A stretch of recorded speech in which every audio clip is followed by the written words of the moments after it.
Hello there. Today we will do the second chapter, Nelson Mandela, Long Walk to Freedom, from First Flight, the main course book of class 10th. This extract has been taken from Nelson Mandela's autobiography, Long Walk to Freedom. Nelson Mandela, who has written this autobiography, played an important role in the fight against apartheid in South Africa.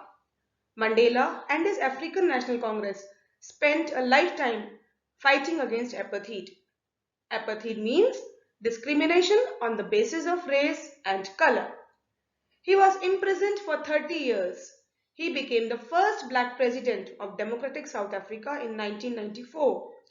Long Walk to Freedom, this is the name of his autobiography. In this extract titled The Inauguration, he is talking about the historical moment of 10th May 1994, the day when he was sworn in as the first black president of South Africa after a really long white rule. The genre of this piece of literature is non-fiction. This is an excerpt from his autobiography. What is an autobiography? Well, in an autobiography, a person writes about his own life and stories from his own life. His feelings, emotions are also expressed. Autobiography also shows a person's growth and development over the years due to the lessons learned in life, realizations, etc. The author might also share his opinions about certain present or past events, his learnings from them. The purpose of writing autobiographies are varied, but almost all are written to share the experiences with others. Nelson Mandela begins by telling the date, 10th May. The new day was clear and bright, bringing in a lot of hope in their lives. Dawn means early morning. It is also used to say new beginning. Nelson Mandela was surrounded by many dignitaries who had come to congratulate the new president. This was the first time that so many international leaders had gathered on the African soil, which was the seat of white supremacy for centuries. Today, it was a site of rainbow gathering for installation of democratic, non-racial government. Why was it a rainbow gathering? Because of not only the colorful costumes that the people were wearing, but also because people of different colors and races had collected there. It is autumn in May in Africa. Please remember, Africa lies in the southern hemisphere, so the seasons there are opposite of the seasons in the northern hemisphere. Another reason the writer is referring to the autumn is because autumn is a season when trees shed their old leaves, making space for the new ones. Similarly, the old system of apartheid was being shed that day to be replaced by a new democratic system. Mandela was sworn in after the second deputy president and the first deputy president. He pledged to obey and uphold the constitution. He also promised to devote to the well-being of the republic and its people. Now this information is followed by his speech. He calls racial discrimination an extraordinary human disaster. It lasted too long. I am sure you all remember that Gandhiji started his experiments with truth in South Africa only. Mandela says that a society born after such inhuman experiences should be one of which entire humanity should be proud of. That is, equality and democracy should be kept supreme. He says that we, the South Africans, were treated as outlaws or criminals or outcasts, have got the privilege, the honor to welcome so many nations of the world on their soil. Now, how would you welcome a nation on your soil? It means leaders of nations. He continues that we have achieved political emancipation, that is, freedom. We take an oath or we promise to free ourselves from the chains of poverty. Deprivation. Deprivation means lack of things or neediness. Suffering, that is pain. And also from gender or other forms of discrimination. What does it all mean? That all would be treated as equals. On the land of South Africa, a person would never be oppressed by another. That is, no one will be treated in an unfair or cruel manner. Mandela says, the sun shall never set on this achievement of freedom. This glorious achievement will not be lost. Then he talks about the celebration on this occasion, like everywhere else on this planet. It was marked by display of colors, by jet planes, which told about the capacity of the military of the country. It also showcased that the military was loyal to the new government. He writes that he would have been arrested by the same personnel who were saluting him then. What does it show? That not only the people, even military has accepted the new system.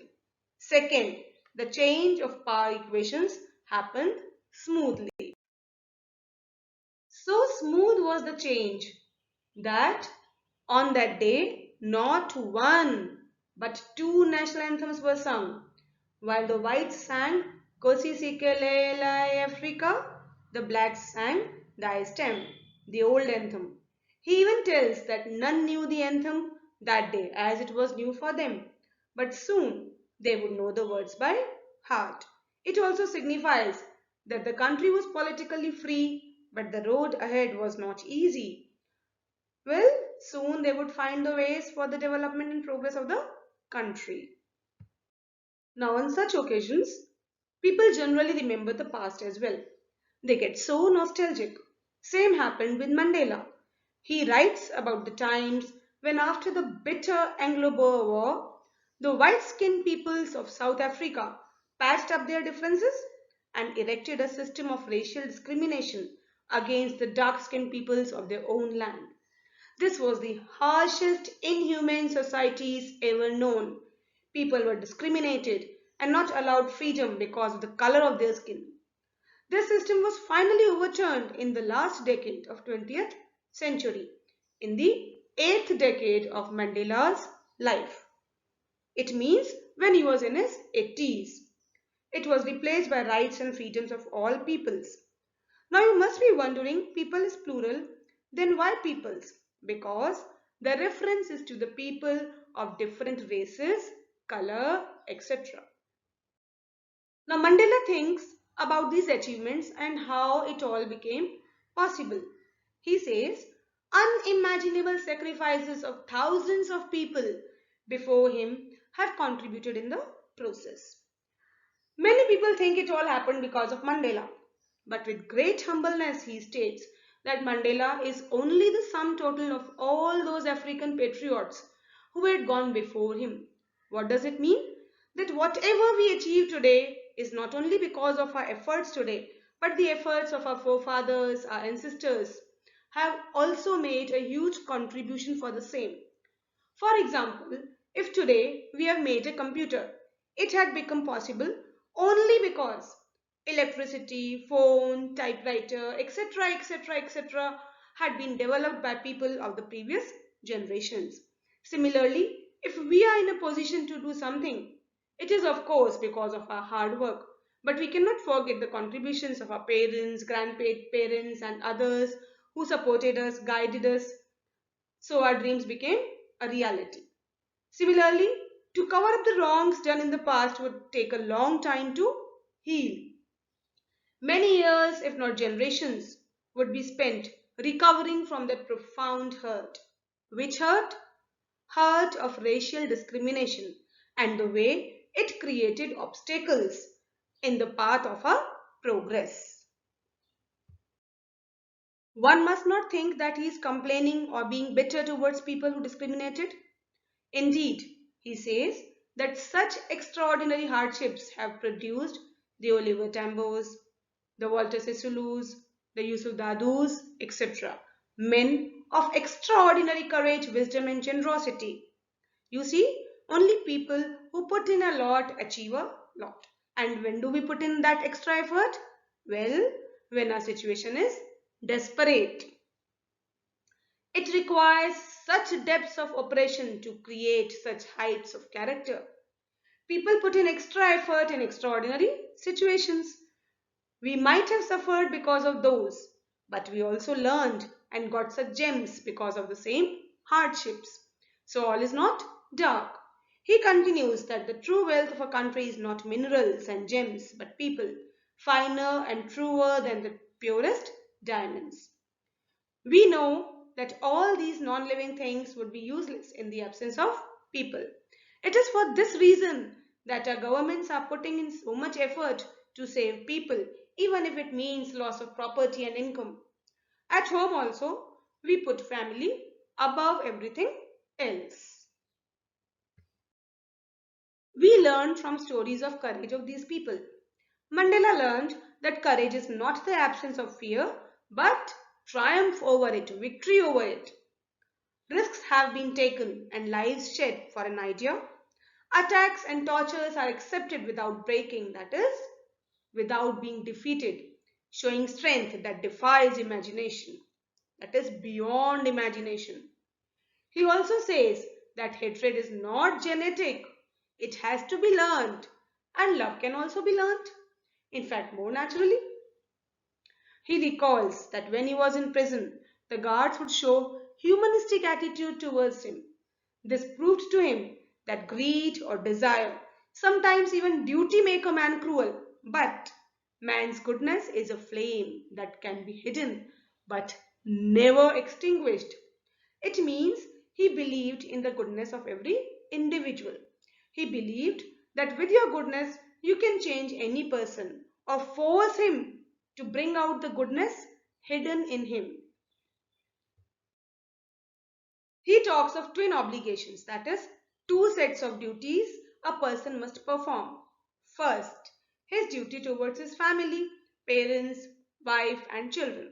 Second, his duty towards his people, community, and country. In a civilized and humane society, a person is able to perform his duties towards both, but in a system as was followed in Africa, it was not possible. For if a colored person performed his duty towards his people, he had to stay away from his family. His existence was a twilight existence of secrecy and rebellion. That is, he had to remain hidden, had to remain in darkness. Then Mandela talks of freedom. He says everyone is born free. But of course, the meaning of freedom changes with time.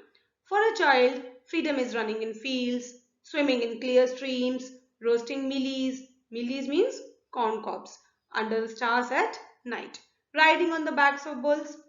But even as a child, he had a clear understanding that he could get all these freedoms.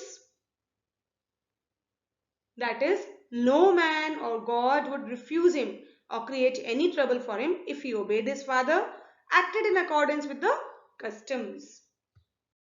Then, as he grew older, the meaning of freedom changed. He realized he was not free. As a student, all he wanted was freedom to stay out at night, to read the books of his choice, to go to places he chose.